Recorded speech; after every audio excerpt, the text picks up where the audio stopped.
بسم اللہ الرحمن الرحیم۔ معزز صارفین السلام علیکم۔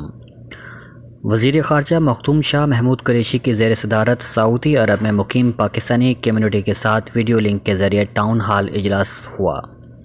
اجلاس میں پاکستانی سفیر نے وزیر خارجہ کو کرونا وبا کے تناظر میں سعودی عرب میں مقیم پاکستانی کمیونٹی کی صورتحال پر تفصیلی بریفنگ دی۔ اجلاس میں اسپیشل سیکریٹری خارجہ معظم علی خان اور وزارت خارجہ کے سینئر افسران بھی شریک تھے۔ سعودی عرب میں تعینات پاکستانی سفیر راجہ علی اعجاز اور سعودی عرب میں پاکستانی سفارت خانے کے افسران نے بھی ویڈیو لنک کے ذریعے اجلاس میں شرکت کی۔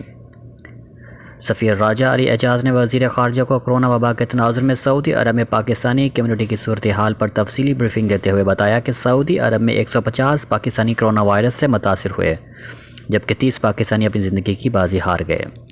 راجہ علی اعجاز نے کہا کہ سعودی حکومت کو کرونا وبا کے پھیلاؤ کو روکنے کے لیے لاک ڈاؤن سمیت مختلف اقدامات اٹھا رہی ہے اور بہترین طبی سہولیات فراہم کی جا رہی ہیں۔